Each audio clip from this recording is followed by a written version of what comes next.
FL அங்கே spray பண்ணதுனால இப்போ 50 கிலோ காட்டில் பயிர் பண்ண காட்டில் வந்து 80 கிலோ 90 கிலோ காப்பு வருது. காய் நல்லாயிருக்கு கெட்டியாக. நாங்கள் எஃப்எல் அடித்ததுனால காய் வந்து கலராகவும் நீட்டமாகவும் நல்லா வெயிட்டாகவும் இருக்குது. காய் நீங்களே பாருங்கள், நல்லா காய் நல்லா இருக்குது. காய் நல்லா வெயிட்டாக இருக்குது.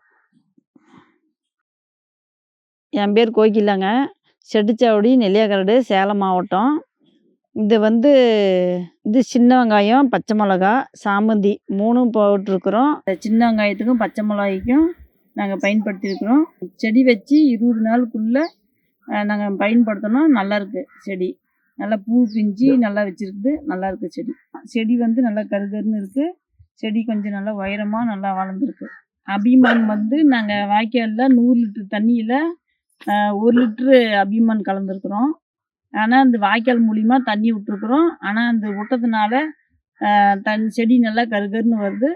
2 மாதத்தில் வளர வேண்டிய செடி வந்து 1 மாதத்துல நல்லா வளர்ந்துருக்கு. செடி நல்லாயிருக்கு.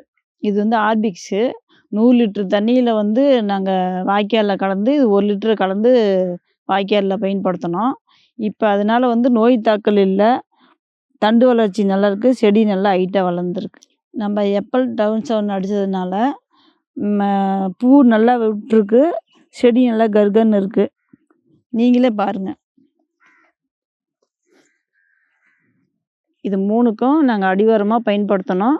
இப்போ பயன்படுத்துனதுக்கு பின்னாடி நல்லாயிருக்கு. எஃப்எல் 7 அடித்ததுனால இந்த நல்லா செடி பூ நல்லா கருகருன்னு வருது. காய் நல்லா நீளமாக இருக்குது. காப்பு நல்லா நீட்டமாக வருது. காய் நல்லா காய்க்குது கொத்து. இப்போ 50 கிலோ காட்டில் பயிர் பண்ண காட்டில் வந்து 80 கிலோ 90 கிலோ காப்பு வருது. காய் நல்லாயிருக்கு கெட்டியாக. நாங்கள் வேறு அடி உரம் கொடுத்துட்ருந்தோம். அது கொடுத்தது பின்னாடி நாங்கள் வந்து ஏபிஎஸ்ஸு அடி உரம் கொடுத்துருக்குறோம். ஆனால் இப்போ மகசூல் நல்லா வந்து நல்ல வருமானம் வந்திருக்கு. நீங்களும் வாங்கி தாராளமாக பயன்படலாம்.